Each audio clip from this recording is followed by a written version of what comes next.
Sesi susturuldu ama mirası hala yaşıyor. Gelin bu olağanüstü sanatçının hikayesine yakından bakalım. Hikayemiz bir mezarla başlıyor. Uygur şair Melike Ziyavudu'nun annesi her cuma kızının başucunda. Onun "Seni Anıyorum" şarkısı, aşkı ve ayrılığı anlatarak bir neslin marşına dönüşmüştü. Peki kimdi bu trajik hikayenin arkasındaki dahi sanatçı? Gelin bu hikayenin derinliklerine inelim. Melike'nin ne kadar özel olduğu daha küçücük bir çocukken belliydi. Gerçek bir dahiydi. Düşünün, sadece 8 yaşındayken dönemin en büyük gazetelerinden birinde bir bilmece yayımlatıyor. Bu bilmece o kadar zekiceydi ki yetişkinler bile çözmekte zorlanıyordu. Zihninin nasıl çalıştığının kanıtıydı. Ve bu daha başlangıçtı.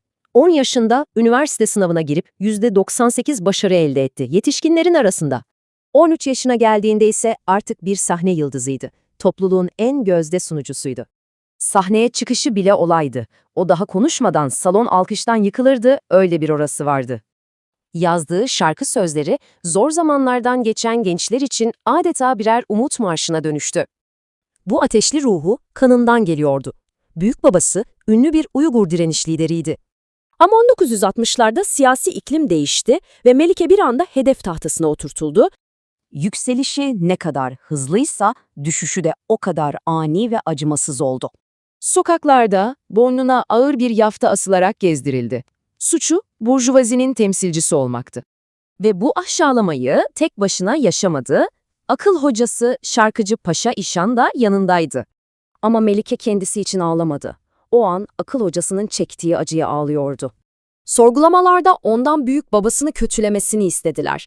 Ama o dimdik durdu ve reddetti. Ve 22 Haziran 1970'te esir tutulduğu matbaada ölü bulundu. Henüz 29 yaşındaydı. Asıl önemli nokta şu: evet, hayatını elinden aldılar ama sesini asla susturamadılar. Aslında onun hikayesi sanki tarihin tekrarı gibi. Taşlara kazınan eski ağıtların bir yansıması. Melike'nin şarkıları bugün hala yankılanıyor. Sanatçıyı susturabilirsiniz ama sanatı asla. Herkesin bildiği, bir neslin dilinden düşürmediği bir şarkı var. Peki o şarkının arkasındaki o inanılmaz ama bir o kadar da trajik hikayeyi biliyor musunuz? İşte şimdi o hikayeye, o dahi sanatçının hayatına bakacağız. Evet, işte o dizeler, hani yıllardır, 10 yıllardır dillerden düşmeyen, o büyük aşkın, o bitmeyen hasretin adeta simgesi olmuş o meşhur şarkının ilk sözleri bunlar. Milyonlarca insan için bu şarkılar, yani Seni Eslemen olsun, Tarım şarkısı olsun, sadece birer aşk şarkısı değildi. Bambaşka bir anlama büründü. Özellikle o en zor, en çalkantılı zamanlarda bir umut oldular. Hatta bir direniş sembolü. İşte o kültürel etkinin ne kadar derin olduğunu birazdan daha iyi anlayacağız. İyi ama bu ölümsüz dizeleri daha 20'sine bile basmadan yazan bu dahi çocuk kimdi? Kimdi bu inanılmaz yetenek? Gelin şimdi eserden sanatçıya geçelim ve hikayemizin tam kalbindeki o isme, yani Melike Ziyavuddin'e odaklanalım. Bakın, Melike'ye sadece yetenekli demek gerçekten haksızlık olur. O kelimenin tam anlamıyla bir dahiydi ve bu dehasının ışığı daha küçücük bir çocukken bile etrafındaki herkesin gözünü kamaştırıyordu. Yani düşünsenize, 8 yaşında bir çocuk, o yaşta çoğu çocuk ne yapar? Oyun oynar. Ama o, oyun oynamakla kalmıyor, resmen yetişkinlerin aklını zorlayan bir sanat ortaya koyuyordu. İşte size bir örnek. Daha çocukken bir gazetede yayınlattığı şu bilmeceye bakın. Ne kadar zekice, değil mi? Bu bile tek başına yaşıtlarından ne kadar ama ne kadar ileride olduğunun somut bir kanıtı. Ve bu yükseliş akıl almaz bir hızla devam etti. Düşünün, 10 yaşında yetişkinlerle sınava girip 98 alıyor. 13'üne geldiğinde artık bütün Sincan'ın tanıdığı, sevdiği bir sahne sunucusu. Ve daha 20 yaşına bile gelmeden bugün bile dillerden düşmeyen o klasik eserleri bir bir yazıyor. İnanılmaz bir yetenek. Şimdi işin ilginç tarafı şu: bu kadar zarif bir sanatçı ruhunun arkasında kimsenin tahmin edemeyeceği bir şey daha vardı. Koru gibi yanan bir yürek ve korku nedir bilmeyen bir savaşçı ruhu. Peki bu ruh, bu cesaret nereden geliyordu? Aslında bir aile mirasıydı. Çünkü Melike öylesine bir ailenin çocuğu değildi. Dedesi 1930'larda halkına önderlik etmiş, baskıya karşı savaşmış efsanevi bir komutandı. Yani damarlarında bir savaşçının kanı dolaşıyordu. Bu savaşçı ruhunu gösteren inanılmaz bir anı da var. 1959'da topluluğuyla bir askeri kışlayı ziyaret ediyorlar.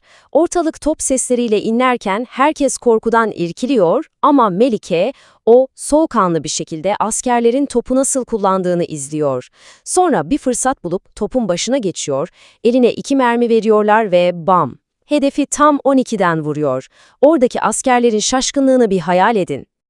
Ve işte hikayenin en karanlık, en trajik sayfasına geliyoruz. Çünkü Melike'nin bu parlak zekası, bu eğilmeyen ruhu onu maalesef tarihin en acımasız fırtınalarından birinin tam ortasına sürükleyecekti. Bir anda hedef haline geldi. Tarih 1966. Çin'de kültür devrimi fırtınası kopuyor. Hani eski olan her şeyi yıkıp yepyeni bir toplum kuracağız sloganıyla başlayan o acımasız kampanya. Ve tabii ki bu fırtınanın ilk hedef aldığı kişiler Melike gibi bağımsız düşünen, parlayan, aydın insanlar oldu. Devlet onu ve onun gibi nicelerini sistematik bir şekilde yok etmeye başladı. Ve işte o zulmün korkunç takvimi. Her şey Ekim 1966'da tutuklanmasıyla başlıyor ve 4 yıl süren bir kabusa dönüşüyor. Ama biliyor musunuz, işin en acımasız tarafı neydi? Bu propaganda makinası onun bütün kimliğini alıp adeta tersine çevirdi. Yani bakın, sol tarafta o herkesin hayran olduğu, sevdiği sanatçı var, sağ tarafta ise rejimin yarattığı düşman. Onun en büyük meziyetleri, en büyük suçları olarak yaftalandı. Ve bu sadece sözde kalmadı. Onu halkın gözünde küçük düşürmek, ruhunu tamamen kırmak için yaptıkları şeyler akıl alır gibi değil. Düşünün, boynuna ağır yaftalar asıp sokaklarda gezdiriyorlar. Gurur duyduğu o upuzun saçlarını eski kültürün simgesi diyerek herkesin önünde kabaca kesiyorlar. Ve belki de en acısı, çok sevdiği akıl hocasına yapılan işkenceleri izlemeye zorluyorlar. Dedesi için tek bir laf ettiğinde ise dayak yiyor. İnanılmaz bir zulüm. Ama bütün bu yaşananlara, bu vahşete, onu tarihten silmek için gösterilen onca çabaya rağmen bir şeyi yok edemediler. Geriye kalan ve her şeyden daha güçlü olan bir şey vardı. Onun sözleri. Evet, hayatını çok erken aldılar elinden ama sanatı ölümsüzdü. Tıpkı ekranda gördüğünüz bu şiir gibi, onun eserleri yaşamaya devam etti. Hatta zamanla çok daha derin, çok daha büyük bir anlam kazandı. Şöyle düşünün, Melike'nin aslında kendi aşkı, kendi ayrılığı için yazdığı o şarkılar artık sadece onun değildi.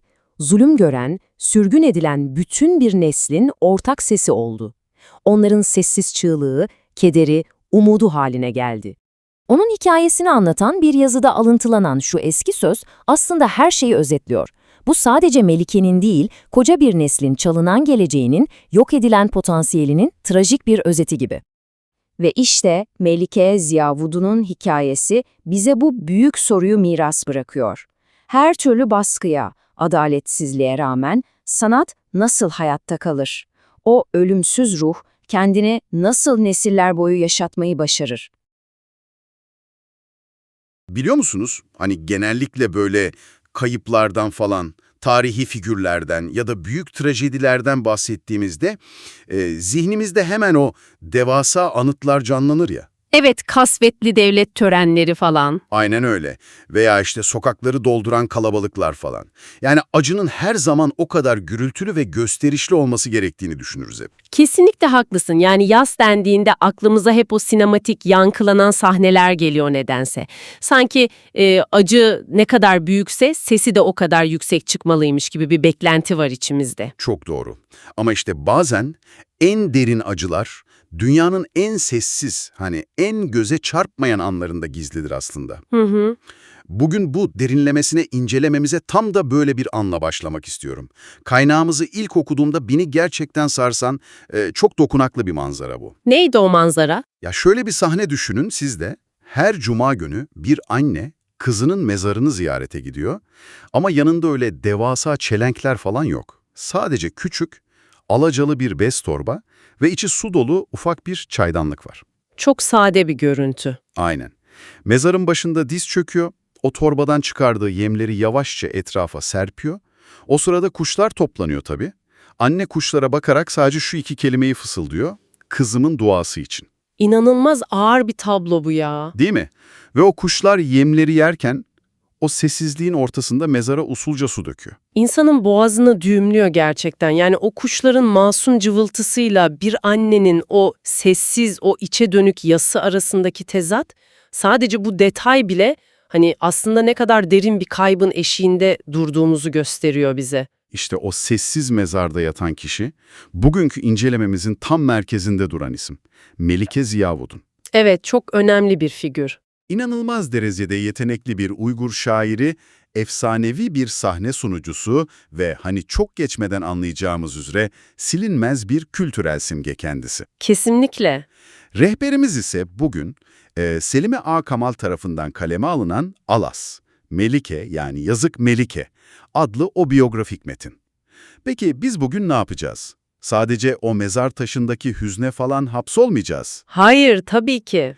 Melike'nin aslında kim olduğunu, o kısacık ömrüne nasıl bu kadar devasa bir zekayı sığdırdığını konuşacağız ve onun miras bıraktığı şarkıların neden bugün bile sahnelerde yankılandığını anlamaya çalışacağız. Ki bu gerçekten çok önemli bir misyon aslında. Çünkü hani tarihi sadece trajediler üzerinden okursanız, o insanların yaşam enerjisini, dehasını ve direnişini gözden kaçırırsınız. Aynen öyle. Melike sadece trajik bir figür değil ki. O boyun eğmez bir ruhun ve aslında bir bütün olarak kaybı bir neslin sembolü. O zaman en başa, o dahi çocuğun zihnine girelim yavaşça. Mezarlıktaki o sessizlikten, bugün bile dillerden düşmeyen şarkılarına uzanan bir köprü var çünkü ortada. Evet, o meşhur şarkılar. Hani sözleri bizzat Melike'ye, müziği ise İskender Seyfullah'a ait olan Seni Eslemen, yani Seni Hatırlıyorum şarkısı falan var ya. Tarım Nakşisi de var, tarım şarkısı. Aynen, tarım şarkısı. Metinde okuduğum kadarıyla bu şarkılar 1968-69 yıllarında tarım havzasına sürülen aydınlara inanılmaz bir umut olmuş. Ama benim anlamadığım şey şu. Nasıl oluyor da gencecik bir kızın yazdığı sözler bugün bile Finlandiya'da, Almanya'da, uluslararası festivallerde söylenebilecek kadar evrensel bir derinliğe ulaşıyor? Bu sadece şey mi, yani basit bir yetenek meselesi mi? Sadece yetenek demek bu durumu çok basite indirgemek olur bence. Karşımızda dünyayı algılayış biçimi, yaşıtlarından hatta yetişkinlerden bile tamamen farklı olan bir beyin var bir kere. Nasıl yani? Şöyle düşün, metinde anlatılan o çocukluk yılları var ya, bu derinliğin aslında ne kadar erken yaşta şekillendiğini gösteriyor. Mesela o gazete bilmecesi olayı. Ah evet, o bilmece olayı gerçekten inanılmaz ya. Dinleyicilerimiz için bir özetleyeyim onu. Melike henüz 8 yaşındayken dönemin prestijli gazetelerinden Sincan Günlüğü'nde bir bilmece yayımlatıyor. 8 yaşında sadece düşün. Evet, bilmece de aynen şöyle, sahibi bir kutu yarattı, içine deve ayağı sığdırdı. Çok ilginç bir benzetme. Şimdi 8 yaşında bir çocuk bunu gazeteye gönderiyor, hani koca koca yetişkinler bunu okuyor, günlerce tartışıyor falan ve cevabı bulmaları ne kadar sürüyor biliyor musunuz? Ne kadar? Tam 2 yıl. 2 yıl sonra biri çıkıp cevabın ceviz olduğunu bulabiliyor zor zor. Ama burada durup sormak zorundayım ben. Bir çocuk nasıl olur da yetişkinlerin 2 yıl boyunca çözemeyeceği bir bağlantı kurabilir ya? Çünkü işte yetişkinlerin zihni zamanla katılaşıyor biraz. Bizler dünyayı tamamen mantıksal, böyle düz çizgiler üzerinden algılamaya şartlanıyoruz büyüdükçe. Yani kutuya falan takılıyoruz biz. Aynen. Bir ceviz gördüğümüzde onun sadece biyolojik bir yemiş olduğunu düşünürüz biz. Ama 8 yaşındaki dahi bir çocuk dünyayı hala o esnek, yatay düşünme yeteneğiyle inceliyor. Cevizin o kıvrımlı iç yapısına bakıyor ve orada bir devenin ayak izini görüyor. Çok acayip bir soyutlama yeteneği bu. Kesinlikle. Melike'nin zekası sadece ansiklopedik bir bilgi değildi işte. O nesneler ve kavramlar arasında hiç kimsenin göremediği o soyut bağları kurabiliyordu. Asıl deha da zaten budur yani. Bu soyut zeka pratiği sadece bilmecelerle de sınırlı kalmıyor tabii. 10 yaşına geldiğinde bir sınava giriyor kaynakta anlatılana göre. Kadroları yetiştirme okulu sınavı değil mi? Ta kendisi.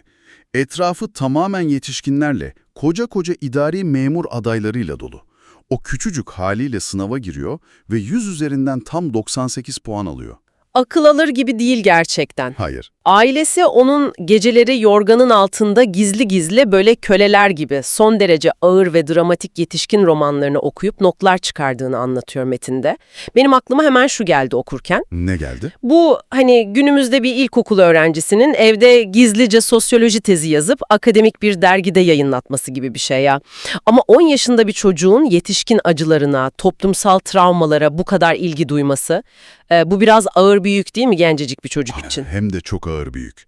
Zaten bu kadar genç bir zihnin, hani yetişkin dünyasının o karmaşık duygusal enkazını bu kadar erken kavraması, onun gelecekteki şairliğinin de temelini atıyor bence. Alt tipi oluşuyor yani. Aynen öyle. Zeka dediğimiz şey sadece bir sınavdan 98 almak değildir sonuçta. Zeka, etrafındaki insan doğasını, acıyı, adaletsizliği sünger gibi emmek ve bunları analiz etmektir. Melike sadece roman okumuyordu aslında. O insanların neden acı çektiğini anlamaya çalışıyordu orada. Tüm bu derinliğe, hani bu felsefi ağırlığa falan bakınca insan onun büyüdüğünde çok köşeli, çok içine kapanık, ciddi bir akademisyen falan olacağını düşünüyor, ister istemez. Tipik bir inek öğrenci profili bekliyor insan. Evet. Ama hikaye bambaşka bir yöne sapıyor burada. 13 yaşında okuldan mezun oluyor ve Sincan Şarkı ve Dans Topluluğu'nda sunucu olarak sahneye çıkmaya başlıyor. Çok da başarılı oluyor. Hem de nasıl? Üstelik metin onu öyle bir tasvir ediyor ki, hani sahneye yürüyerek değil, adeta bir kuş gibi süzülerek uçtuğunu anlatıyorlar. Sahneye çıktığında daha bir tek kelime etmeden sadece o kusursuz duruşu ve zarafetiyle koca bir salonu alkış tufanına boğuyormuş. İnsanların onu bir sunucudan ziyade sahnede canlı bir şiir gibi izlediğini söylüyorlar hani. Çok estetik, tamamen zarafet üzerine kurulu bir sahne personası bu. Ama işte burada çok fena çuvallıyoruz biz okuyucu olarak. Dinleyicilerimiz de muhtemelen şu an onu narin, kırılgan, böyle rüzgarda hemen eğilecek ipek gibi bir çiçek olarak hayal ediyor. Çok doğal böyle düşünmeleri. Ben de okurken öyle düşünmüştüm, yalan yok. Ta ki 1959'daki o Fujian askeri kampı olayına gelene kadar. Bak evet, orası karakterindeki o muazzam tezadı, daha doğrusu o bütünlüğü gördüğümüz yer bence. Lütfen o olayı sen anlatsana. Çünkü ben okuduğumda yok artık bu aynı kız olamaz dedim kendi kendime. Ya şöyle düşün, bu sanatçı topluluğu moral ziyareti için bir topçu birliğine gidiyor. Askeri bir ortam, devasa silahlar, kulakları sağır eden top atışları var etrafta. Zaten sanatçılar için çok yabancı bir ortam. Aynen. Doğal olarak topluluktaki diğer sanatçılar o gürültü ve şiddet ortamından dehşete düşüyor, korkuyla kulaklarını tıkıyorlar sürekli.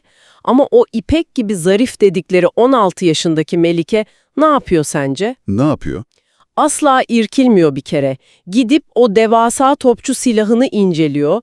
Askerlerin bu kız ne yapıyor falan diyen şaşkın bakışları arasında geçip o topu ateşliyor. İnanılmaz ya, sahnede şiir okuyan zarif bir sunucu askeri kampta top atışı yapıyor resmen. Tam olarak öyle. Peki ama bu cesaret, bu savaşçı ruh nereden geliyor ona? Bu sadece öyle gençlik heyecanı falan diyerek geçiştirilebilecek bir şey değil sanki. Kesinlikle değil. Burada çok daha derin, tarihsel bir köken devreye giriyor.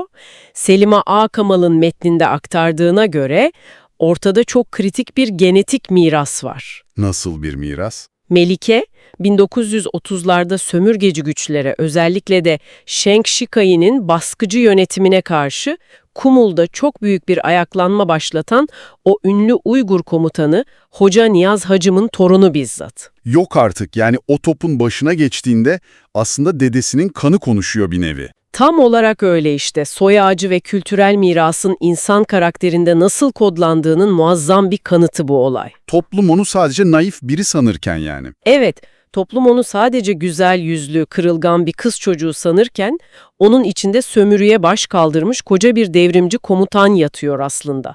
Zarafetiyle dedesinin o sarsılmaz savaşçı cesaretini aynı bedende harmanlıyor kız. Dışarıdan ipek, içeriden çelik gibi desene. Kesinlikle öyle. Peki ama bu çelik gibi irade özel hayatında nasıldı sence? Yani genellikle bu kadar güçlü savaşçı karakterler duygusal olarak kendilerini dış dünyaya tamamen kapatırlar ya, duvarlar örerler. Melike de aşk hayatında veya sosyal hayatında böyle ulaşılmaz, soğuk biri miydi? Aksine hiç duvarları yoktu onun. Belki de en büyük trajedisi bu kadar şefkatli ve sevgiye açık bir kalbe sahip olmasıydı zaten. İhtişamını veya gücü değil, hep duygusal bağı seçti hayatında.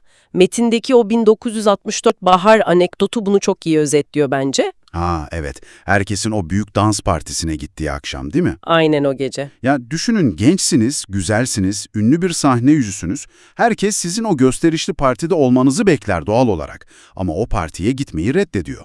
Onun yerine ne yapıyor? Ne yapıyor? Armi-i İdin, ki edebiyat çevrelerinde Nimşehid olarak da bilinir o dönem, ve İsmagul gibi kendi döneminin ağır topu olan şairleri evine davet ediyor.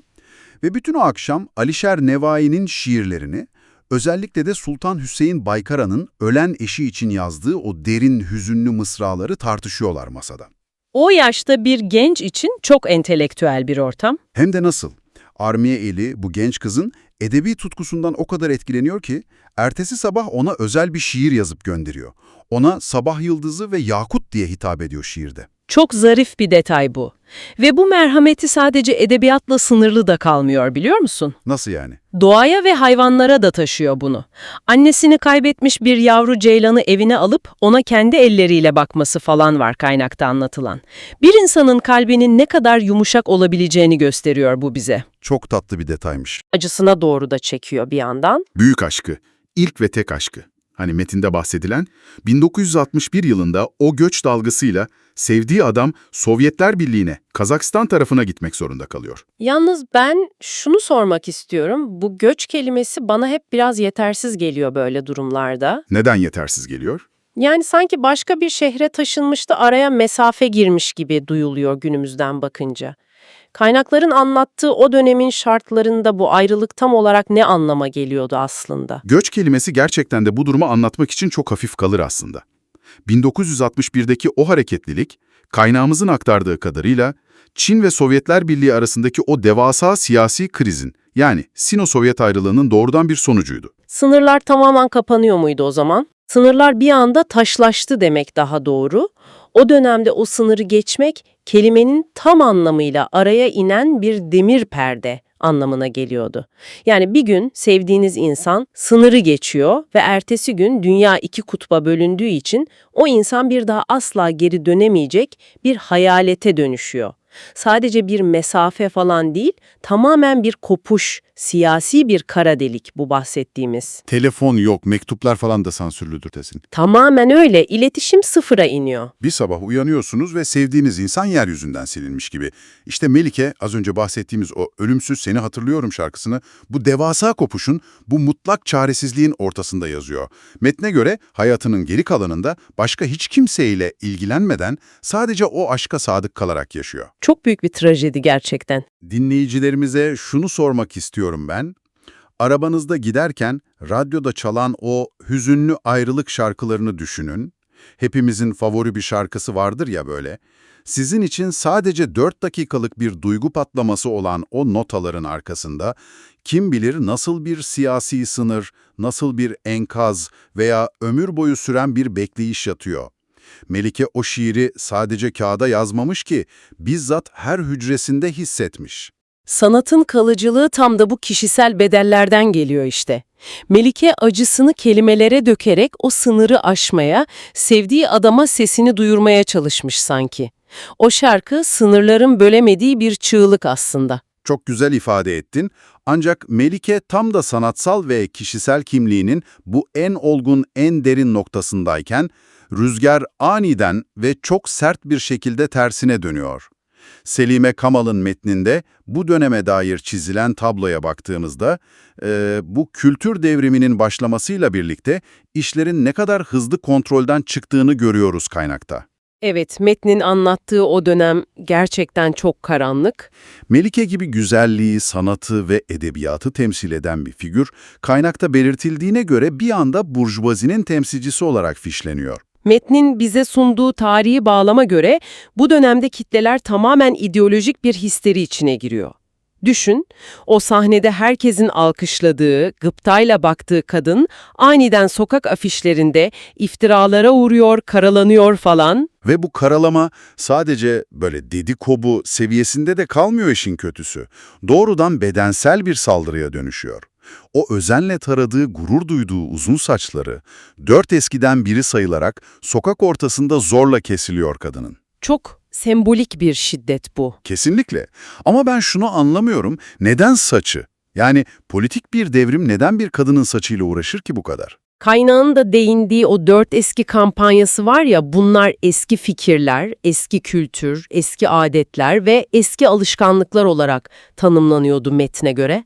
Bu kampanya sadece siyasi rakipleri değil, bireyselliği de tamamen yok etmeyi amaçlıyordu. Uzun, bakımlı saçlar bireysel bir ifadeydi o dönem. Bir lüks olarak görülüyordu yani. Aynen, bir estetik, bir güzellik ve dolayısıyla onlara göre burjuva bir lükstü bu. Rejim herkesin aynı görünmesini, aynı düşünmesini istiyordu.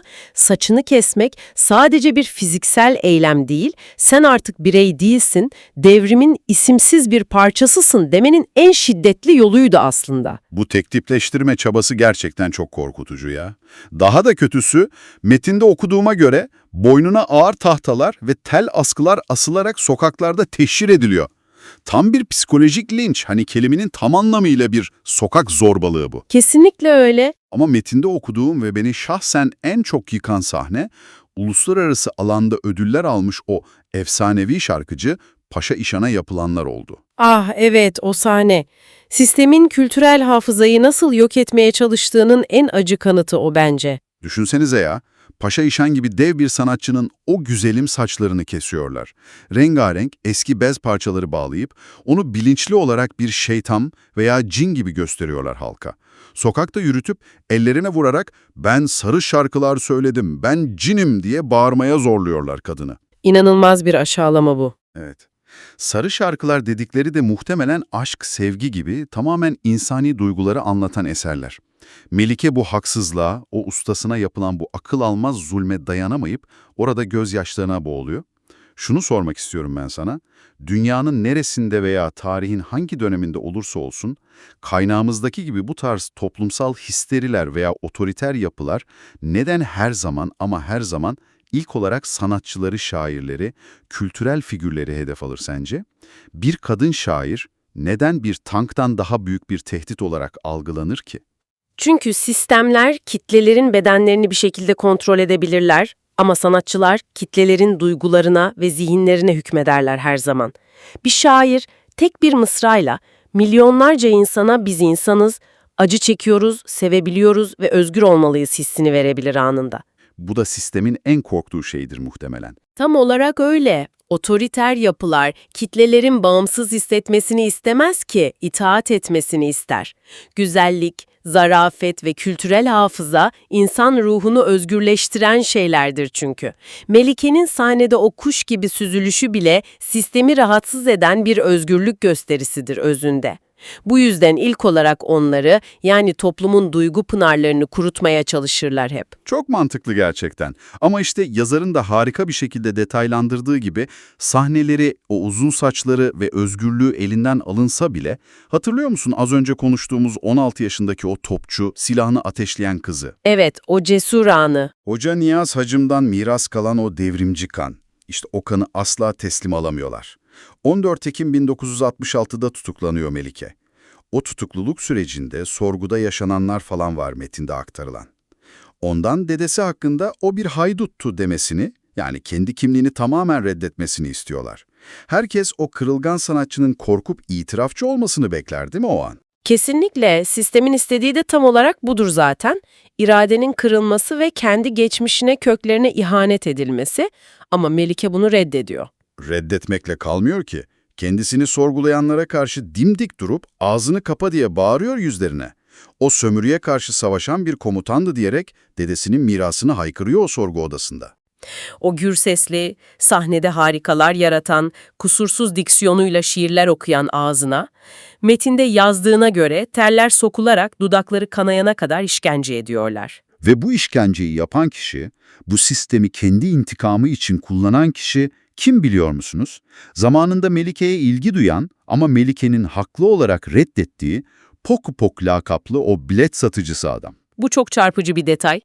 Sistem liyakatı yok ettiğinde işte o reddedilmiş vasıfsız adamlara kendilerinden çok daha üstün insanları ezme yetkisini verir hemen. Bu da liyakatsizliğin ne kadar tehlikeli bir silaha dönüşebileceğinin tarihi bir dersi bence. Çok haklısın. Sonrasında Melike'yi askeri yönetim altındaki bir matbaaya sürüyorlar. Orada eğitim seviyesi çok düşük. Sanattan bir haber askerlerin emri altında uzun saplı bir paspasla en ağır temizlik işlerinde çalıştırılıyor metne göre. Güzelliğiyle kitleleri büyüleyen bir kadını böyle çamur ve pislik içinde aşağılayarak ruhunu kırmaya çalışıyorlar işte. Ve ardından o karanlık gün geliyor maalesef. 22 Haziran 1970 değil mi? Evet, Melike daha sadece 29 yaşında gencecik bir kadın. Ne yazık ki ölü bulunuyor. Metindeki o detay o kadar tüyler ürpertici ve acımasız ki, cansız bedeni bulunduğunda ağzına zorla o temizlikte kullandığı uzun saplı paspasın tıkılmış olduğu görülüyor. İnsan okurken bile dayanamıyor. Ve isimsiz sıradan bir çukura sanki hiç var olmamış gibi bir torba içinde gömülüyor.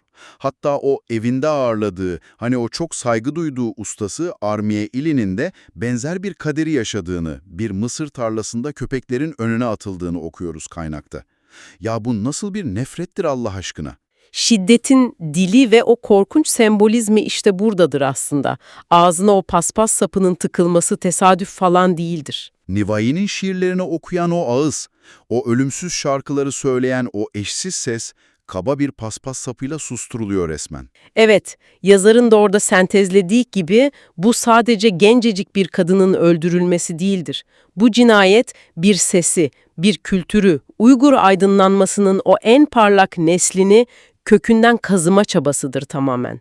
Bir bedeni paspas sapıyla, şiddetle susturarak koca bir ideali ve tarihi yok edebileceklerini zannettiler. Ama zannettikleriyle kaldılar bence. Kesinlikle yanıldılar. Çünkü biz bugün aradan 10 yıllar geçmesine rağmen hala onu konuşuyoruz burada. Melike'nin biyolojik hayatı o isimsiz çukurda bir trajediyle son bulmuş olabilir. Ama onu hafızalardan silmeye, yok etmeye çalışan o devasa sistem bana sorarsanız kesinlikle başarısız oldu. Kesinlikle katılıyorum sana. Yazar Selime Kamal, metninin sonunda antik Göktürk yazıtlarına, hani o Orhun abidelerine atıfta bulunarak tarihi bir acıyı tekrar hatırlatıyor bize değil mi? Evet. Beg olacak yiğitlerimiz kul oldu, hanım olacak kızlarımız cariye oldu sözünü alıntılıyor orada. Tarihin bu acı döngüsünde o potansiyel vadeden elit gençliğin nasıl harcandığını, nasıl yok edildiğini anlatıyor bize. Ama aynı zamanda taşa kazınan o feryadın bugün şarkılarla nasıl yaşatıldığını da gösteriyor bir taraftan. Ve o şarkılar yaşamaya devam ediyor gerçekten. Melike 29 yaşında susturulmuş olabilir ama bugün dünyanın bambaşka köşelerinde onun o zarif sözleri dillerden dillere dolaşıyor. Şimdi bizi dinleyen sana, evet bizzat sana seslenmek istiyorum. Çok güzel bir noktaya değineceksin sanırım. Şu an bu incelemeyi bitirdikten sonra kendi hayatına döndüğünde o çok severek dinlediğin şarkıları, altını çizerek okuduğun şiirleri bir düşün. O notaların, o zarif kelimelerin ve ritimlerin ardında acaba ne tür direniş hikayeleri, sınırları aşan trajediler veya kırılmayan, boyun eğmez ruhlar yatıyor? Biz genellikle sadece eserin o güzel yüzeyini görüyoruz ama derinlerde o kelimelerin doğduğu yerde kim bilir neler var. Sanatın gerçek ölümsüzlüğü de o görünmeyen köklerin insanlığın ortak hafızasına tutunmasında yatıyor zaten biliyor musun? O kökler bir kez tutundu mu hiçbir sistem onu söküp atamaz bir daha. Kesinlikle öyle. Ve bugün size şu kışkırtıcı düşünceyi bırakarak veda etmek istiyorum. Eğer koskoca bir otoriter sistem, devasa orduları, sokak zorbaları ve tüm ideolojisiyle 29 yaşındaki gencecik bir kadının, bir şairin varlığını yeryüzünden silmek için bu kadar büyük bir şiddete, bu kadar organize bir nefrete başvuruyorsa, Ki başvurdular metne göre. bu durum aslında o şairin elindeki kalemin ve sesindeki kelimelerin ne kadar yıkılmaz, ne kadar muazzam bir güce sahip olduğunu kanıtlamaz mı? Belki de gerçek ölümsüzlük, diktatörlerin diktiği taştan yontulma devasa anıtlarda değildir. Bir annenin sessizce kuşlara attığı yemde ve nesilden nesile fısıldanan bir şarkının notalarındadır. Şimdi kendi kalbinize bir sorun. Sizin sesiniz, siz bu dünyadan gittikten sonra arkada hangi şarkıyla yankılanacak? Bugün elimizde yetenekli Uygur sanatçısı Melike Ziyavudu'nun çocukluk dehasından kültür devrimi sırasındaki trajik ölümüne kadar uzanan biyografik bir metin var. Ve vakit kaybetmeden hemen bu sarsıcı materyalin analizine geçiyoruz. Metindeki anlatı akışının farklı zaman dilimleri ve temalar arasında keskin sıçramalar yapması, okuyucunun ana karakterle kurduğu duygusal bağ sürecini zaman zaman kesintiye uğratıyor. Kesinlikle, yani ben de okurken tam olarak bunu hissettim. Metin sanki bir anı defteri gibi zamanda sürekli ileri geri sıçrıyor, değil mi? Aynen öyle. Zaten buradaki ana zayıflığımız hikayenin günümüzdeki o mezarlık yas sahnesinden kültür devrimindeki sürgünlerin durumuna geçmesi ve oradan da aniden 8 yaşındaki ceviz bilmecesi anısına atlamasının yarattığı kurgusal dağınıklık. Bir de sanat kariyerine falan sıçrıyor aralarda. Yani yazar zamanını çok esnek, neredeyse bir rüya mantığıyla kullanıyor diyebiliriz. Okuyucu tam o boğucu siyasi atmosferi kavramaya çalışırken birdenbire Melike'nin çocukluğuna savruluyor. Bu da hani odaklanmayı bayağı zorlaştırıyor aslında. Aynen, karakterin o anki motivasyonunu ya da işte acısını tam içselleştirdiğimiz anda tamamen farklı bir siyasi bağlamın içine çekiliyoruz. Şey gibi hissettim ben bunu okurken, sanki devasa bir yapbozun parçalarını masaya rastgele dökmüşler de bizden asıl resmi zihnimizde anında birleştirmemiz bekleniyor gibi. Çok doğru bir benzetme. Masadaki her parça tek başına çok çarpıcı ama o parçaların birbiriyle nasıl kenetlendiğini bulmaya çalışmak okumayı yorucu bir hafıza testine dönüştürüyor. Ama yazarın savunmasına geçmek adına şöyle bir şey sorayım. Hani insan zihni de tam olarak böyle çalışmaz mı zaten? Bir mezar taşına bakarsın 20 yıl öncesine gidersin falan. Tabii canım, yani zihin bir çağrışım ağıdır, orası öyle. Yazarın anımsama süreci de böyle işliyor olabilir. Fakat yazarın anımsama biçimiyle okuyucunun bir hikayeyi deneyimleme biçimi aynı şey değil. Yani okuyucu kayboluyor diyorsun. Evet, çünkü yazar zaten Melike'nin kim olduğunu biliyor, o trajedinin ağırlığını biliyor. Ama bu hayatla ilk kez karşılaşan okuyucu için o parçalı yapı bir labirente dönüşüyor.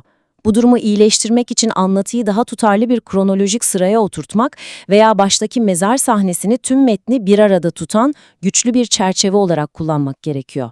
Çerçeveleme fikri çok daha edebi geliyor kulağa. Düz bir kronoloji biraz daha belgesel hissi verebilir ama çerçeveleme metni dramatik bir esere dönüştürür bence. Kesinlikle öyle.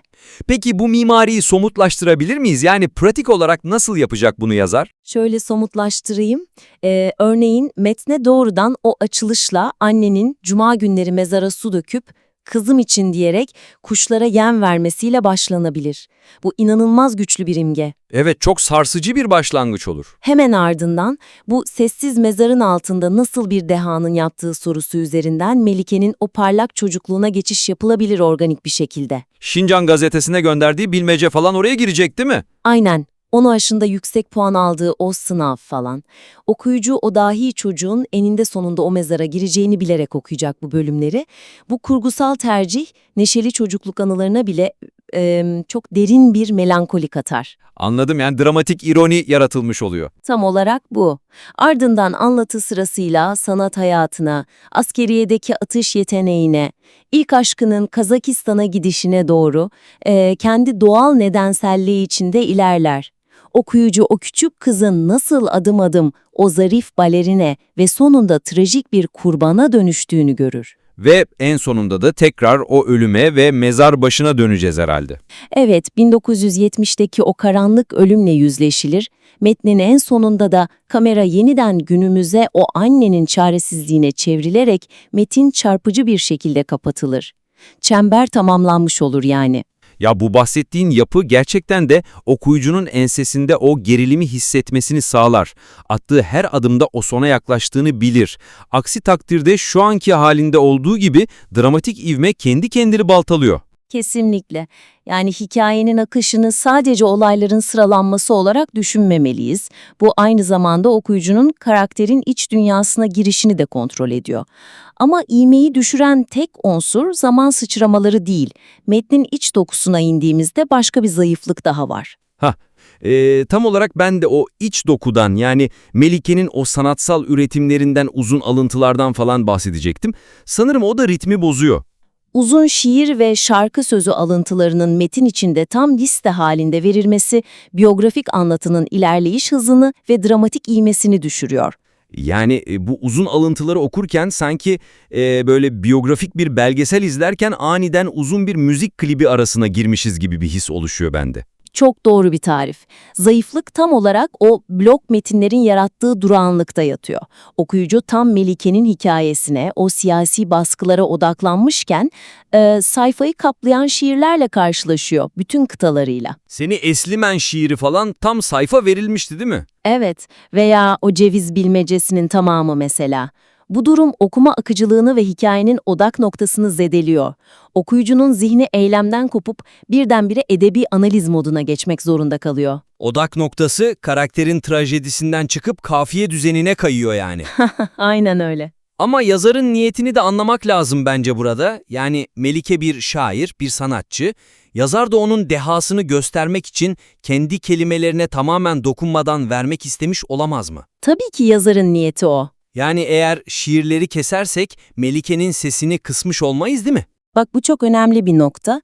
Önerdiğimiz şey şiirleri sansürlemek veya o sası kısmak değil kesinlikle.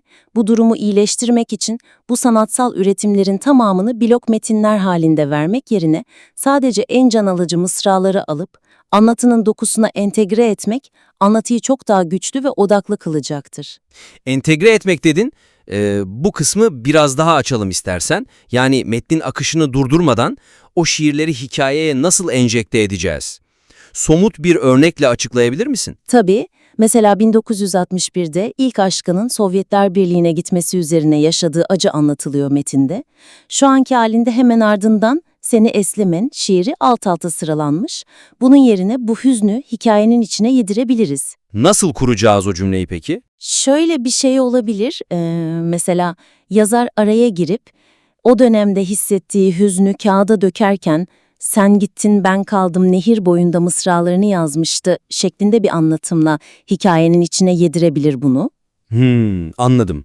Şiir o zaman böyle dışarıda duran bir liste olmaktan çıkıyor, doğrudan karakterin psikolojisini yansıtan bir araca dönüşüyor. Kesinlikle. Aynı şeyi o 8 yaşındaki ceviz bilmecesi anısında da yapabiliriz. Şiirsel bilmecenin tamamını vermek yerine sadece deve ayağını bir kutuya sığdırmak metaforundan bahsedilip bunun bir ceviz olduğu vurgulanarak karakterin zekasına çok daha hızlı dikkat çekilebilir. Ya bu tek bir dize bile 8 yaşındaki bir çocuğun soyut zekasını göstermek için yeterli aslında. Bütün o kıtalara gerek yok. Aynen. Ya edebiyatta hep söylenir ya, kısmı göstermek bütünü göstermekten daha çok merak uyandırır diye. Oradaki sabırdan tabut yapıp gülden kefen etmek dizesi var ya mesela. Ha evet, o Armiyeli hikayesindeki atışmalar. O mısra tek başına bile o kadar ağır ki. Aynen öyle. O tek dizeyi karakterin en acı çektiği sahneyle yan yana koyduğunda mısra bir fener görevi görüyor hikayede. Okuyucu Melike'nin yazdığı her satırı bilmek zorunda değil, o satırları yazarken ne hissettiğini bilmek zorunda. O satırları yazarken hissettiği şeyler bizi aslında metnin en zor, en ağır bölümüne, o trajik finale getiriyor. Yani Melike'ye yapılan o korkunç işkenceler çok soğukkanlı anlatılırken yazarın aniden kendi isyanını dile getirmesi meselesi. Metnin son bölümünde belgesel nitelikli, nesnel biyografik tondan yazarın birinci teki şahıs ağzından aktardığı yoğun, kişisel ve isyankar bir tona aniden geçiş yapılması eserin üslup bütünlüğünü sarsıyor. Evet, tam olarak bu. Ya bunu okurken zihnimde çok net bir şey canlandı. Sanki böyle çok ciddi, soğukkanlı bir tarihçi kürsüde saatlerce bir şeyler anlatıyor, belgeler okuyor ve tam inmeden önce aniden hıçkırarak ağlamaya başlıyor. Tam da öyle bir şok etkisi yaratıyor metinde. Sorun şu ki yazarın kendi hislerini bilgisayar başında yazarken hissettiği o çaresizliği ve Orhun abidelerine yaptığı o güçlü göndermeyi metnin sadece en sonunda bir anda ortaya çıkarması önceki bölümlerdeki o mesafe hissiyle tezat oluşturuyor. Gönderme şeydi değil mi? Bey olacak yiğitlerimiz kul oldu, hanım olacak kızlarımız cariye oldu falan. Evet, o kısımdan bahsediyorum. Yani çok güçlü bir feryat bu ama metnin başındaki o nesnel ve objektif tona tamamen yabancı kalıyor birdenbire çıkınca. Ama yazarın amacı zaten bu şok etkisini yaratmak olamaz mı? Yani okuyucuyu o nesnel gerçeklikle uyuşturup son saniyede soğuk suyu yüzüne çarpmak istemiştir belki. İşin sadece bir istatistik olmadığını göstermek için. Yaratmak istediği etki şok olabilir ama bu gücün okuyucuda yankı bulmasıyla okuyucuyu yabancılaştırması arasında ince bir çizgi var. Aniden çıkan bu feryat, metnin dokusunda yama gibi duruyor. Bu zayıflığı gidermek için yazarın kendi anlatıcı sesini, şahsi acısını ve bu trajedinin taşıdığı tarihsel ağırlığı metnin daha erken aşamalarında ufak dokunuşlarla hissettirmesi gerekir. Yani o cam duvarı en sonda bir anda kırmak yerine başından beri ufak çatlaklar açıp okuyucuya hissettireceğiz. Peki bu ufak dokunuşlar nasıl olacak? Yazar aralara nasıl girebilir? Mesela Tursunay Yunus'la yapılan o 1990 yılındaki röportajdan veya 1974'teki Patem ablanın tanıklığından bahsedilirken yazar kısa bir yorumla araya girebilir. Ne diyebilir mesela orada? Şöyle diyebilir, bu satırları kaydederken sadece bir arkadaşımın değil, kaybolan bir neslin hikayesini dinlediğimi biliyordum gibi kısa, şahsi yorumlar ekleyebilir yazar. Anladım. Çok ufak bir müdahale ama okuyucuya burada kanayan bir yara var mesajını veriyor hemen. Aynen. Veya Melike'nin o zarafeti anlatılırken, sahnede bir kuş gibi süzülüşünden falan bahsedilirken, bunun gelecekteki karanlık günlere dair önceden hissedilen bir ağıt olduğu yazarın sesiyle belli belirsiz vurgulanabilir. Yani ileride boynuna o levha asıldığında bu günleri hiç bilemeyecekti falan gibi bir ima değil mi? Kesinlikle. Böylece yazarın o acısı, farkındalığı, metnin ta en başından itibaren dokuya yedirilmiş olur. O zaman da o sondaki Orhun abideleri atıfı ve bilgisayarımın yüzüne yazdım şeklindeki o şahsi kapanış, okuyucuya çok daha organik ve hak edilmiş bir final olarak ulaşır. Hak edilmiş final tabiri çok doğru oturdu buraya. İzleyici ya da okuyucu yazarla beraber o yolda yürüdüğü için finale geldiğinde o isyanı yazarla birlikte hisseder. Şok olmaz yani. Tabii, yazar olayları anlatan bir yabancıdan çıkıp acı içindeki bir rehbere dönüşüyor. O karakteri finale kadar kilitli tutmak yerine metin boyunca gölgelerin arasında gezinmesine izin vermeli. Evet, o zaman üslup birliği de tam anlamıyla sağlanmış olacak. Ya gerçekten Melike Ziyautlu'nun bu olağanüstü yürek burkan hayat hikayesini çok güzel inceledik bence. Yavaş yavaş toparlayalım istersen konuştuğumuz stratejileri. Tabii ki. Toparlayalım. Öncelikle yapısal bütünlüğü sağlamak için hikayeyi ya baştaki o güçlü mezar sahnesiyle çerçeveleyerek ya da düz bir kronolojik çizgiye oturtmayı önerdik. Bu okuyucunun zaman sıçramalarında kaybolmasını önleyecek. İkinci olarak da anlatının ivmesini korumak üzerine konuştuk.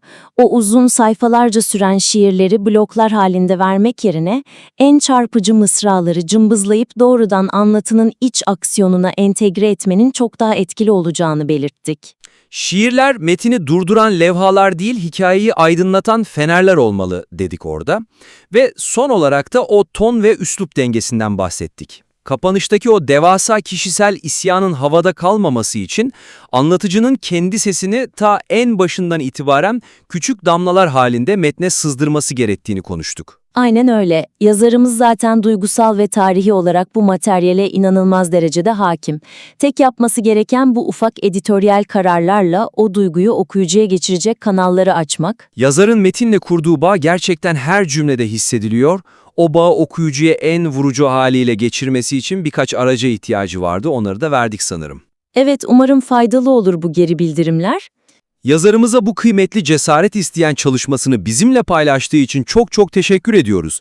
Lütfen bu yapısal ve üsluba dair geri bildirimleri kullanarak metninizin o duygusal mimarisini yeniden inşa edin ve çalışmanızın yeni halini tekrar incelememize göndermekten kesinlikle çekinmeyin.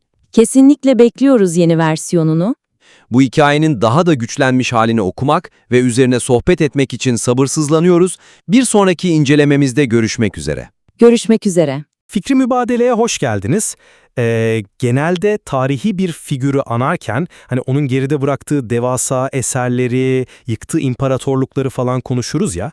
Tarih bu tür büyük ve somut kilometre taşlarıyla doludur. Evet, genellikle öyle olur. Ama bazen yani nasıl desem, bir insanın tarihsel ağırlığını çok daha sessiz, çok daha kişisel bir eylemde bulursunuz. Mesela her cuma günü elinde böyle kuşlar için küçük çilli bir yem torbası ve ufak bir su ibriğiyle bir mezarlığa giden bir anneyi düşünün. Diz çöküp kızımın duaları için diyerek o yemleri serpen bir annenin sessiz yası. Ve o yemler bitene kadar kuşların o mezarın etrafında toplanması. Yani gerçekten de inanılmaz derecede sarsıcı ve şiirsel bir tablo bu. Aynen öyle. Sanki o kuşlar hani hapsedilmiş, nefesi vahşice kesilmiş bir ruhun gökyüzündeki temsilcileri gibi, değil mi? Kesinlikle öyle. İşte bugün masaya yatıracağımız figür tam da o mezarda yatan Melike Ziauddin. Sadece 29 yıllık kısacık bir ömre sığdırdığı muazzam yeteneği var ortada. Seni Eslemen ve Tarım Şarkısı gibi eserleriyle hani bir neslin, hatta bütün bir halkın marşı haline gelmiş trajik bir aydın. Çok çok önemli bir figür, evet. Fakat bugün odaklanacağımız temel mesele onun nasıl yaşadığından ziyade neden ve nasıl o korkunç sonla karşılaştığı. Yani temel sorumuz şu: Melike Ziauddin'in maruz kaldığı o akıl almaz zulüm ve 1970'teki trajik ölümü, bu kültür devriminin kendi doğası gereği aydınları, sanatçıları ve o sözde burjuvaziyi yok etmeye yönelik sistematik, kör ve ideolojik bir tasfiyesi miydi? Ben birinci sunucu olarak bugün bu tezi savunuyorum. Yoksa diyorum, bu devrimci ve ideolojik söylemler sadece kullanışlı bir maske miydi? Asıl hedefin doğrudan onun damarlarında taşıdığı kana, yani dedesi o efsanevi isyancı komutan Hoca Niyaz Hacı'ya yönelik tarihsel, etnik ve nesiller boyu süren spesifik bir intikam operasyonu olup olmadığını tartışacağız. O zaman şöyle başlayayım. Dönemin tarihsel gerçekleri ve Melike'nin hayatındaki dönüm noktaları ışığında ben onun ölümünün totaliter bir ideolojinin doğal bir sonucu olduğunu savunuyorum.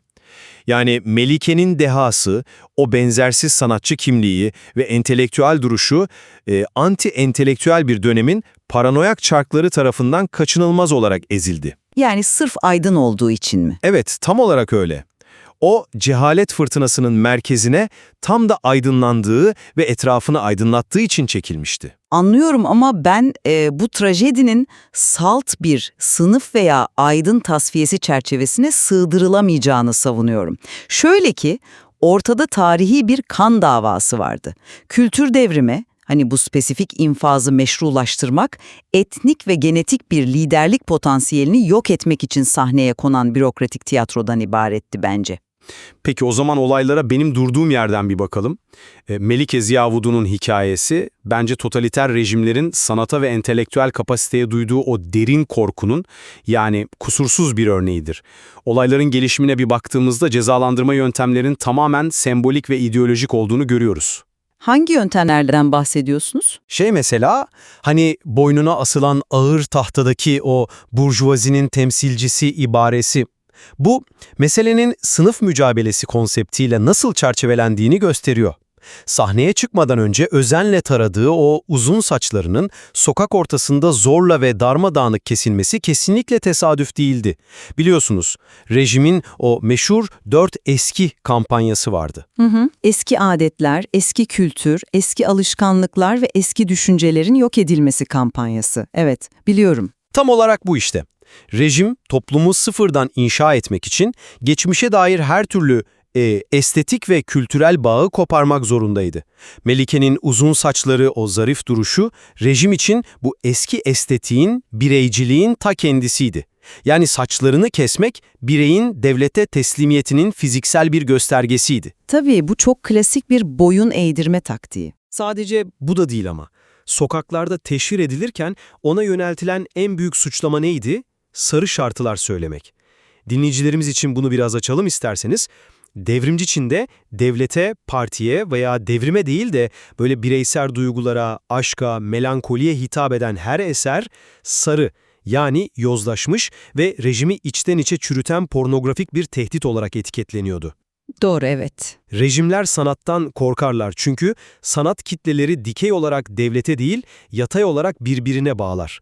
Yani ortada bireylerden bağımsız çalışan devasa bir ideolojik öğütme makinesi vardı. Bunu görebiliyoruz. Şimdi çizdiğiniz bu ideolojik çerçeve totaliter rejimlerin genel işleyişini anlamak açısından çok makul. Yani 4 eski kampanyası veya sarı şarkılar gibi kavramlar o dönemin standart tasfiye prosedürleriydi, kabul ediyorum. Ancak ben bu argümana katılmıyorum çünkü o ideolojik kılıfın içinin tamamen farklı bir motivasyonla doldurulduğunu görüyorum. Nasıl bir motivasyon? Siz o genel prosedürlere bakıyorsunuz, ben ise kapalı kapılar ardında yaşananlara bakıyorum. Hedefin bizzatihi kendisi ve sorgunun yönü çok başka. Tarihsel kayıtlara geçen o tüyler ürpertici ilk sorgu sahnesini ele alalım mesela.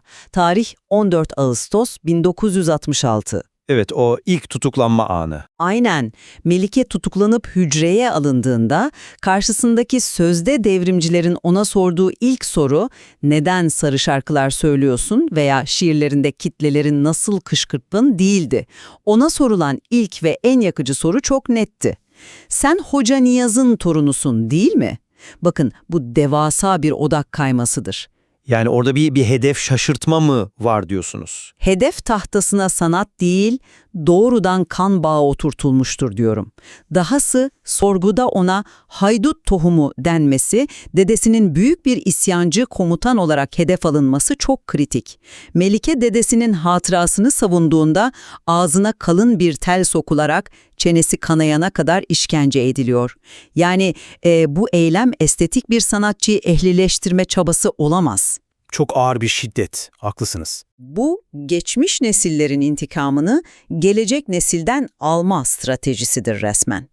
O tel, sanatçının şarkı söyleyen sesini değil, isyancı bir komutanın soyunu susturmak için oradaydı. Ben böyle okuyorum. Bu argümanın neden çok güçlü bir yankı uyandırdığını anlıyorum. Yani gerçekten sarsıcı bir detay. Ancak kurbanın neden seçildiği konusuna ben çok farklı bir perspektiften yaklaşıyorum.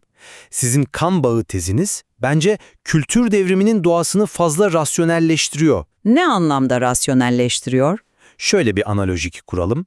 Kültür devrimi belli bir boyun üzerindeki her şeyi biçip geçen, savrulan kör bir tırpan gibiydi. O tırpan, tarladaki en uzun, en parlak başakları ayırt etmeksizin kesiyordu. Yani hedef gözetmiyordu. Sadece sıradanlığın ve itaatin üzerinde kalan her şeyi yok ediyordu. Melike'nin o olağanüstü dehası onu o tarladaki en belirgin, en göze batan başak yapmıştı ve tırpanın hedefi olması ideolojik olarak kaçınılmazdı. Vallahi o tırpan analojiniz kulağa çok şiirsel geliyor. Fakat burada söz konusu olan kör bir tırpan değil, belirli kan bağlarına kilitlenmiş son derece bilinçli ve güdümlü bir mermidir bence. Sizin bahsettiğiniz o deha ve zeka, merminin sadece daha hızlı ateşlenmesini sağladı ama hedefin seçilme nedeni kesinlikle bu değildi. Buna katılamıyorum çünkü onun yeteneği ve zekası sıradan bir sanatsal eğilimin çok ötesindeydi. Sistemin tolere edemeyeceği kadar büyüktü. Çocukluk dönemine dönüp baktığımızda henüz 8 yaşındayken Şinjan gazetesinde yayınlanan o ceviz ya da o dildeki adıyla yaak bilmecesini hazırlayan bir zihin var karşımızda. Evet, harika bir çocukluk dönemi var. İnkar edilemez. Düşünün, o yaşta içine deve ayağı sırdıran bir kutu metaforunu kurabiliyor. 10 yaşına geldiğinde kadro yetiştirme okulu sınavına yetişkinlerle birlikte girip 98 puanla neredeyse tam derece yapıyor. O yaşta gizli gizli köleler gibi ağır, hacimli, yetişkin edebiyat eserleri okuyor. Yani bu seviyede bir zihinsel parlaklık ve entelektüel merak, her şeyi tek tipleştirmeye çalışan anti-entelektüel bir rejimin doğal ve birincil düşmanıdır. Üstelik bu tırpanın kör olduğunu kanıtlayan çok güçlü başka örnekler de var elimizde. Paşa İşan örneğini vereceksiniz sanırım, değil mi? Kesinlikle, evet. Paşa İşan'ın yaşadıkları meselenin kan bağı olmadığını net bir şekilde ortaya koyuyor bence. Paşa İşan, Hoca Niyaz Hacı'nın soyundan gelmiyordu. Herhangi bir isyancı komutanla akrabalığı falan yoktu. Doğru, o bir şarkıcıydı. O, Varşova'da uluslararası bir festivalde gümüş madalya almış, Uygur bülbülü olarak bilinen, kitleleri peşinden sürükleyen çok büyük bir sanatçıydı. Ve o da Melike ile tıpatıp aynı akıbeti paylaştı.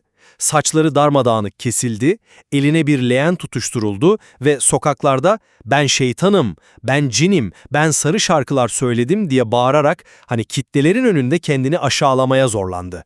Evet, korkunç manzaralar bunlar. Şimdi soruyorum size, eğer meselenin özü o güdümlü mermi ve kan bağıysa, isyancı geni taşımayan Paşa İşan neden aynı vahşi teşhire maruz kaldı?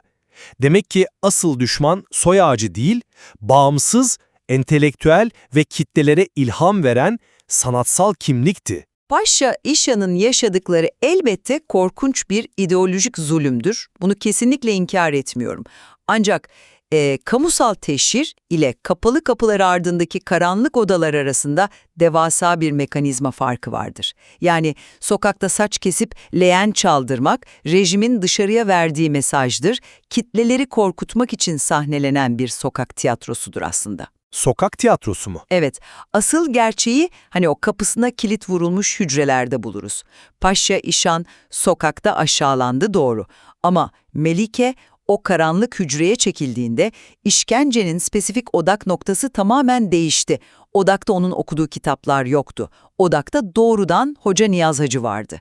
Rejimin tarihsel hafızasının nasıl çalıştığını anlamamız gerekiyor burada. Tarihsel hafızadan kastınız tam olarak bu intikam döngüsü mü yani? Aynen öyle, çünkü otoriter rejimler tarihten ölümüne korkarlar. 1930'larda Komul'da o zalim Şeng Şiçay yönetimine karşı ayaklanan, kısa sürede binlerce kişilik bir ordu toplayıp devleti sarsan, Kaşgar'a kadar yürüyen efsanevi bir askeri liderden bahsediyoruz. Hoca Niyaz Hacı'nın etkisi çok büyüktü, evet. Çin Komünist Partisi için bu tür figürler hani geçmişte kalmış tarihi karakterler falan değildir. Onlar her an uyanabilecek uyuyan virüslerdir. Melike'nin damarlarında akan kan, o bağımsızlık ve isyan ruhunun biyolojik bir taşıyıcısıydı. Yani kültür devrimi bu soyu kurutmak için sadece meşru bir mazeret sağladı. Ama yine de eylemler aynıydı. Sokakta burjuva diyerek prosedür uyguluyorlardı ama hücrede büyük isyancının torunu diyerek dişlerini kırıyorlardı. Bence bu bariz ikiyüzlülük asıl motivasyonun ideolojik bir eğitim değil, tamamen etnik ve tarihsel bir suikast olduğunu kanıtlar. Hücredeki o sözlü saldırıların tarihsel bir nefreti yansıttığını kabul ediyorum. Bu göz ardı edilemez. Ancak rejimi asıl rahatsız edenin sanatsal faaliyetlerin yarattığı o muazzam toplumsal etki olduğunu kaçırıyorsunuz bence. Sanat, özellikle şiir ve müzik, hiçbir silahın yapamayacağı bir şey yapar. İnsanların zihinlerindeki o görünmez ideolojik sınırları aşar. Sanatın gücünü küçümsemiyorum ama... Bir saniye. Melike'nin entelektüel beslenme biçimine bir bakın lütfen. Şair Armiye Eli, yani o meşhur Nimşehit ile yaptığı o derin edebiyat sohbetleri mesela, gencecik bir kadın dönemin en büyük şairleriyle evinde oturup Sultan Hüseyin Baykara'nın eşinin ölümü üzerine yazdığı ağıtı ve bunun felsefi anlamlarını tartışıyor. Bu sıradan bir gencin sanatsal hevesi değil, son derece bilinçli ve derin bir entelektüel inşa sürecidir. İyi de ben de diyorum ki o şiirler siyasi bir manifesto falan değildi ki rejimi bu kadar ürkütsün. Çoğu aşka, melankoliye, işte doğaya dair şiirlerdi. Ne zararı olabilirdi ki? İşte rejimin anlayamadığı ve tam da bu yüzden dehşete düştüğü yer orası zaten. İdeolojik paranoya manifestodan çok fısıltıdan korkar.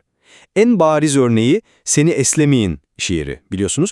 Bu şiir 1961'de Sovyetlere göç etmek zorunda kalan ilk aşkı için yazılmış, tamamen kişisel, son derece romantik ve hüzünlü bir ayrılık şiiri.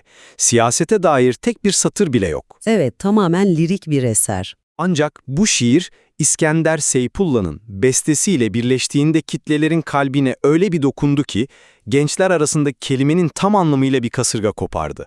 Resmi toplantılarda koro halinde işte gizli gizli söylenmeye başlandı. Totaliter bir devlet için kitleleri kendi etrafında toplayabilen ve lidere tapınma içermeyen her duygu devlete karşı bir kalkışmadır zaten. Anlıyorum ne demek istediğinizi.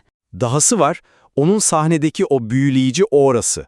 Tanıklıklar onun sahneye çıkışını yürüyerek değil bir kuş gibi uçarak çıkıyor hissi verirdi diye anlatıyor. Kusursuz diksiyonu, zarif duruşu, tüm bunlar Maoizmin o gri, tek tip, ruhsuz ve sloganlara boğulmuş dünyası için canlı, nefes alan bir antitezdi. Rejim onun bu saf aydınlığından nefret etti bence. Işıltısı ve sanatsal zarafeti konusunda sizinle tamamen aynı fikirdeyim. Yani sahnede süzülmesi onu halkın gözünde popüler yaptı. Fakat özür dilerim ama devletin onu bir numaralı tehdit olarak görmesinin nedeni kesinlikle bu değildi. Şiirleri ve o zarif duruşu sadece bir vitrindi. Nasıl bir vitrin? Rejimi asıl korkutan şey o vitrinin altında yatan gerçek potansiyeldi. Asıl tehlike içindeki o uyanmayı bekleyen savaşçı ruhuydu. Eğer şu 1959'daki meşhur askeri kamp ziyaretini kastediyorsanız, yani henüz 16 yaşındayken diğer herkes o top seslerinden korkup kaçarken onun tereddütsüz topu ateşlemesi falan, evet, bu efsaneleşmiş bir anıdır. Bu son derece cesur bir karakteri gösterir ama bunun doğrudan bir isyan potansiyeli olarak okunması biraz aşırı bir yorum değil mi sizce de? Hayır, sadece cesaret deyip geçemeyiz çünkü olayın detayları çok çarpıcı. Sene 59, Fujian'daki bir askeri birlikte top atışları yapılıyor. Oradaki deneyimli sanatçılar bile o gümbürdeyen seslerden ürküp kulaklarını tıkarken, o zarif, sahnede uçan şiir perisi ne yapıyor? Hiç korkmadan, en ufak bir tereddüt göstermeden mekanizmayı kavruyor ve topu ateşliyor.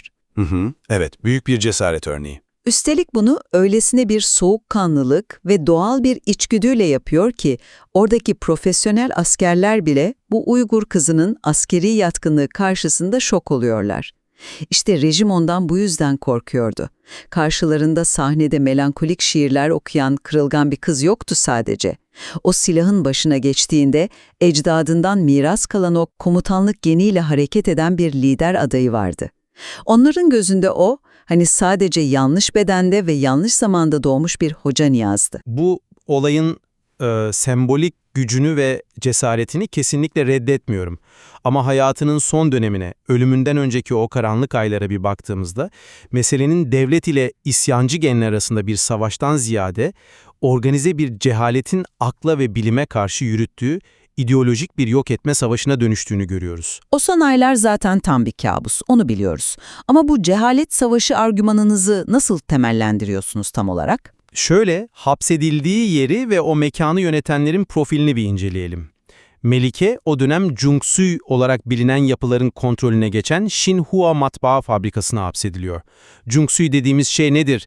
Sivil yönetimin çöktüğü, okulların, fabrikaların kapatılıp, her kurumun doğrudan silahlı, katı ideolojik eğitimden geçmiş erler ve askeri komiteler tarafından devralındığı o kaotik sistem. Evet, sivil hayat tamamen durmuştu. Düşünün, kelimelerle, şiirlerle dünyayı güzelleştiren, entelektüel birikimi muazzam olan bir zihni alıyorsunuz, okuma yazması dahi zar zor olan, sanattan zerre nasibini almamış fanatik askerlerin kızıl muhafız zihniyetinin eline teslim ediyorsunuz.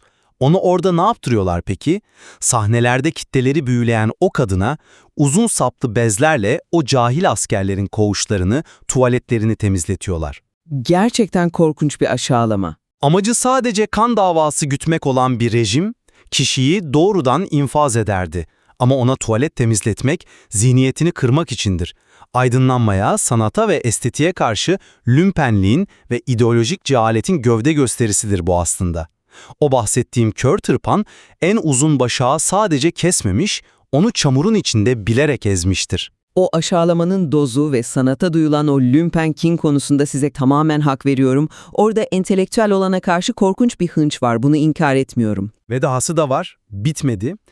O dönemin en can alıcı noktalarından biri onun yazdığı tarım şarkısı, yani Tarım Nakşisi'dir. Biliyorsunuz 68-69 yıllarında kültür devriminin en acımasız uygulamalarından biri devreye girdi. Şehirli ve eğitimli milyonlarca genç sözde köylülerden öğrenmeleri bahanesiyle zorla kırsala, tarım havzası gibi yerlere, sömürücü ağır işçiliğe sürüldü. Çok büyük bir trajediydi o da. Bu resmen bir neslin hayallerinin çalınması, hayatlarının çürütülmesiydi. İşte Tarım şarkısı, o kampa sürülen, umutsuzluğa mahkum edilen binlerce eğitimli gencin ortak feryadıydı. Melike kendi bireysel trajedisini o aydınların trajedisiyle birleştirmişti. O Hoca Niyaz'ın torunu olduğu için değil, tarım havzasında gençliği heba edilen bütün o aydınlık zihinlerin ortak gür sesi olduğu için ezildi bence. Tarım şarkısının o neslin psikolojisi üzerindeki etkisini çok iyi özetlediniz. O şarkı gerçekten de bir direniş manifestosu gibiydi. Ancak argümanınızdaki şu boşluğa dikkat çekmek isterim. Eğer mesele sizin dediğiniz gibi sadece aydınları ezmek, onlara tuvalet temizletip gururlarını kırmak olsaydı, olay orada, o aşağılama evresinde kalabilirdi. Nasıl yani? Hayatta bırakılırdı mı diyorsunuz? Kesinlikle. Kültür devriminin o fabrikalarından, zorunlu çalışma kamplarından yıllar sonra sağ çıkan on binlerce aydın var. Kırılmış, yıpranmış, mesleklerini kaybetmiş ama bedenen hayatta kalmış insanlar. Fakat Melike'nin ölüm şekline bir baktığımızda sıradan bir ideolojik yeniden eğitim ya da itibar suikasti sınırlarını fersah fersah aşan böyle patolojik ve vahşi bir tarihsel kök kazıma eylemi görüyoruz. Yani güdümlü mermi sadece hedefini bulmadı, o hedefi yeryüzünden sildi. Ölüm şekli maalesef, yani insanlık onurunun tamamen ayakları altına alındığı akıl almaz bir vahşet. Onu inkar etmek imkansız zaten. Hem de nasıl bir vahşet. Tarih 22 Haziran 1970. Henüz 29 yaşında gencecik bir kadın. Tam 8 ay boyunca o matbaada insanlık dışı şartlarda fiziken ve ruhen işkence gördükten sonra ölü bulunuyor. Ve bedeninin bulunduğu hal aslında her şeyi açıklıyor. Evet, o son anlar. Çimento bir zemin üzerinde bedeni paramparça edilmiş. En korkuncu ve sembolik olanıysa şu: ağzında o tuvaletleri temizlettikleri uzun saplı paspasın bezi tıkalmış halde bulunuyor. Nefessiz bırakılarak kitlelere şarkılar söyleyen, şiirler okuyan o sesi en iğrenç, en aşağılayıcı biçimde boğularak öldürülüyor. İdeolojik nefretin varabileceği en karanlık dip noktası bu işte. Ama bu sıradan bir ideolojik nefret değil işte. Bu nefreti Mao'nun Küçük Kırmızı kitabından öğrenemezsiniz. Bu, belirli bir soyu, liderlik potansiyeli taşıyan bir kimliği kökünden kazıma ve onu en kirli şekilde aşağılayarak bitirme güdüsüdür. Dikkat ederseniz bu olayın tarihsel analizleri yapılırken konu sık sık Orhun abidelerine gelir. Bu çok derin ve köklü bir bağdır. Evet, hani o meşhur tarihi atıf var. Kökleri 8. yüzyıla kadar uzanan o ağıt. Aynen öyle. Ne diyordu abidelerde? Bek olacak yiğitlerimiz kul oldu. Hanım olacak kızlarımız cariye oldu. 70 yılında bir matbaa köşesinde yaşanan bu trajedinin asırlar önce taşa kazınmış bu feryatla aynı yankıyı uyandırması kesinlikle tesadüf değildir. Bu vahşet, kültür devriminin o anki konjonktürel bir sapması değil, çok daha derin, milli, etnik ve tarihsel bir acının döngüsel yansımasıdır. Çok çarpıcı bir bağ bu. Uygur elitlerinin, liderlerinin ve halka önderlik edebilecek asil soylarının sistematik olarak yok edilmesinin bir başka aşamasıdır aslında. Ağzına o bezin tıkanması, sadece o sarı şarkıları okuyan bir şairin susturulması falan değildir. O bez, isyan edebilecek, halkına önderlik edebilecek asil bir kanın, o abidelerde bahsedilen bir hanım kızın ebediyen boğulmasıdır. Argümanınızı bu tarihsel bağlamla çerçevelemeniz olayın yarattığı o nesiller arası travmayı anlamamız açısından son derece ufuk açıcı. Şunu teslim etmeliyim ki Orhun abidelerindeki o kadim acıyla Melike'nin kaderi arasındaki yapısal benzerlik meselenin sadece 60'ların kısa vadeli politik iklimine hapsedilemeyecek kadar köklü bir fay hattı üzerinde durduğunu gösteriyor.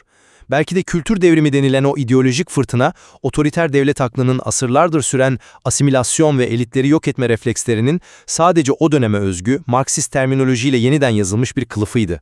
İfade etmek istediğim tam olarak buydu işte. Siyasi terminoloji 10 yılda bir değişir, bir gün burjuva derler, yarın başka bir şey derler, ancak alttaki o yok etme mekanizması her zaman aynı kalır. Bununla birlikte, yani tartışmamızın bütününe baktığımda, kendi argümanımın temel prensibinin, yani meselenin anti-entelektüel bir histeri olduğu gerçeğinin hala en kapsayıcı açıklama olduğuna inanıyorum. O tırpan belki sizin dediğiniz gibi bazı hedeflere daha büyük bir öfkeyle savrulmuş olabilir, ancak kültür devriminin bağnazlığı, Melike gibi parlak, sorgulayan, yenilikçi zihinleri her halükarda öğütecek devasa bir kıyma makinesiydi. 10 yaşındaki bir çocuğun ağır edebiyat okuyup zekasıyla etrafını şaşırtması, 16 yaşında top atışında gösterdiği o sarsılmaz irade, 20'li yaşlarında milyonlarca genci tek bir şiiriyle gözyaşına boğabilmesi, bunların tümü yekpare, düşünmeyen ve sadece itaat eden bir kitle yaratmak isteyen her diktatörlüğün en büyük kabusudur. Kan bağı dediğiniz gibi bu düşmanlığı derinleştirmiş ve cezayı o akıl almaz vahşet seviyesine taşımış olabilir, ancak o zehirli iklim, o şiirleri okuyan ve o ışıltıya sahip olan hiçbir aydını zaten hayatta bırakmamaya yeminliydi. İki farklı argümanın kesiştiği o korkunç karanlığı çok iyi özetlediniz. Ben de kendi argümanın bağlamında şunu vurgulayarak toparlamak isterim.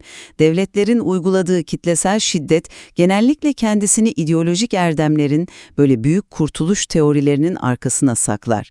Biz burjuvaziyi temizliyoruz, halk için kültürel devrim yapıyoruz şeklindeki o parlak ambalajı yırttığınızda karşınıza Melike gibi tarihsel olarak fişlenmiş, genetik kodunda isyan ve liderlik barındıran bireylere duyulan saf bir devlet dehşeti ve etnik öfke çıkar. Evet, o nefretin kaynağı çok derin. O soğuk matbaanın zemininde ağzına paspas bezi tıkanarak öldürülen kişi sadece kitleleri büyüleyen bir şair değildi. Aynı zamanda boyun eğmeyen bir tarihin, efsanevi bir ordunun son temsilcilerinden biriydi. İdeolojik çarklar bu tarihi ve genetik hesabı kalıcı olarak kapatmak için mükemmel bir enstrüman işlevi gördü bence. Kesinlikle. Sanırım bugün geldiğimiz noktada ikimiz de şu zeminde tamamen hemfikiriz. Melike Ziauddin henüz çocuk yaşlarından itibaren ışıldayan keskin zekasıyla, kelimeleri insanların ruhuna işleyen şairliğiyle, sahnede izleyenleri büyüleyen o kusursuz zarafetiyle ve ecdadından aldığı o sarsılmaz soylu cesaretiyle tek kelimeyle olağanüstü bir tarihsel figürdü. Hiç şüphe yok. Ve maruz kaldığı o vahşetin insanlık onurunu ayaklar altına alan boyutları tartışılmaz derecede karanlık bir gerçek. Ancak bu eşsiz ışığı söndüren birincil itici gücün, hani totaliter ideolojinin bağımsız sanata duyduğu kör ve yapısal nefret mi, yoksa onun taşıdığı kan bağına yönelik asırlık bir hesaplaşma mı olduğu konusundaki yaklaşım farkımız devam ediyor tabii ki. Doğru. Bu tür devasa trajedileri tek bir mercekten okumak, o yaşanan acının çok katmanlılığını, o dönemin karmaşıklığını bence eksik bırakmak olur. Karmaşık tarihsel olaylar, tıpkı insan doğasının kendisi gibi ancak farklı perspektiflerin çarpışmasıyla tam olarak anlaşılabilir. Eminim dinleyicilerimiz de sunduğumuz bu iki farklı çerçevenin nasıl iç içe geçip o ürkütücü sonu hazırladığını fark etmişlerdir. Çok haklısınız. Bazen tarihi tam olarak kavramak için tek bir mutlak doğru cevap aramak yerine farklı motivasyonların o korkunç harmonisini görmek gerekir. Yayınımızın başında o mezarlıktan, o mezarın toprağına dökülen kuş yemlerinden ve bir annenin sessiz yasından bahsetmiştik hatırlarsanız. Evet, unutulmaz bir tablo. 1970 yılının o karanlık Haziran gününde o matbaadaki zalimler genç bir şairin ağzını kirli bir bezle kapatıp o eşsiz sesi ebediyen boğduklarını sandılar ama bugün aradan 10 yıllar geçmesine rağmen onun yazdığı Seni Eslemen ya da Tarım şarkısı hala milyonlarca insanın dilinde, kalbinde yankılanıyorsa, demek ki hiçbir baskıcı ideoloji ve hiçbir vahşi kan davası, gerçek sanatın ve boyun eğmez bir ruhun zamanı aşan kanat çırpışını durduramaz. O kuşlar her cuma o mezara inmeye ve o şarkıları gökyüzüne taşımaya devam edecek. Şiirindeki o dize her şeyi özetliyor aslında. Bülbüller otuşurken gülşenler içinde. Şarkılarımda yankılatıp seni anarım. Onun kelimeleri maruz kaldığı tüm o zulmün, işkencenin ve dönemin o koyu cehaletinin çok ötesinde özgürce yaşamaya devam ediyor. Dinleyicilerimize bugün de bizimle birlikte oldukları için teşekkür ediyoruz. Sunduğumuz bu iki farklı perspektif ve dönemin tarihsel gerçekleri ışığında bu trajik ölümün altındaki asıl motivasyonlara dair kendi okumanızı yapmanızı, kendi sonuçlarınızı çıkarmanızı diliyoruz. Fikri Mübadere'den bugünlük bu kadar. Tarihi, fikirleri ve ardındaki gerçekleri sorgulamaya devam edin. Hoşça kalın.